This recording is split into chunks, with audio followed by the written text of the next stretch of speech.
C'è da aspettarsi che quello che è successo a Mogliano dilaghi anche in altri comuni dopo le elezioni regionali, che la Lega abbia pretesa di maggior peso?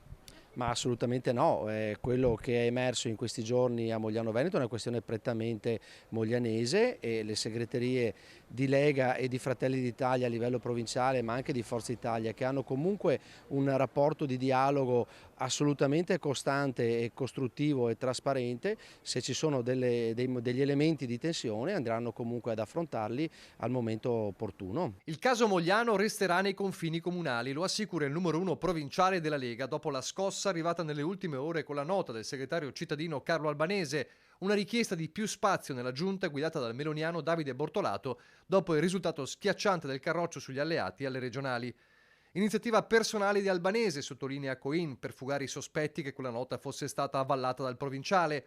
Indubbia espressione di un malessere esistente, racconta ancora Coin, inevitabile visti i trascorsi di Bortolato in Lega e il suo dio polemico al Carroccio prima di approdare a Fratelli d'Italia. Per il leader veneto dei meloniani De Carlo, un caso di sbornia da regionali. Tutto riconducibile a un po' di entusiasmo post voto, ma insomma credo che rientri tutto nell'alveo delle normali dialettica politica. Se avessimo dovuto discutere durante i rapporti di forza dopo le europee avremmo dovuto avere tutti i sindaci, ma insomma la politica è un'altra cosa, insomma credo che tempo al tempo poi tutte le cose si sedimentino e certi entusiasmi, così come certe delusioni, magari lasciano spazio invece a quello che è il mandato che abbiamo ricevuto anche a Mogliano dai cittadini per governare la città. Sia per De Carlo che per Coin non c'è pericolo di crisi di maggioranza a Mogliano. Il segretario provinciale si è confrontato con il commissario di Fratelli d'Italia Emanuele Loperfido e con lo stesso Albanese, al quale rimprovera sicuramente modalità e tempistica fuori luogo. Riteniamo tutti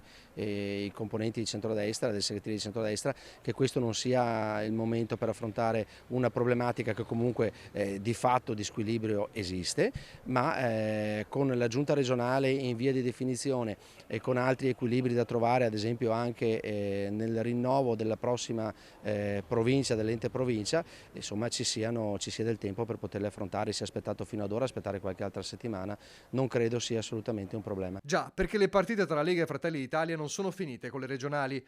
Prima delle amministrative di primavera, infatti, all'orizzonte c'è il rinnovo della provincia e Fratelli d'Italia spinge proprio per Davide Bortolato come candidato alla presidenza dell'ente per il dopo Stefano Marcon. I meloniani, dopo aver accettato a denti stretti di non avere il candidato governatore del Veneto, non vogliono cedere il passo anche su questo. Tocca a Fratelli d'Italia stavolta. Beh, a noi piacerebbe, se gli alleati sono d'accordo, abbiamo nomi validi, tra questi quello di Davide che abbiamo fatto prima, sindaco di Mogliano, un comune importante, abbiamo tanti sindaci, tanti amministratori e alle passate elezioni provinciali siamo stati comunque la seconda lista più votata, quindi possiamo esprimere una rappresentanza importante. Ma il Carroccio, che vedrebbe in pole position ad Alberto Bordin per la provincia, non sembra avere alcuna intenzione di mollare.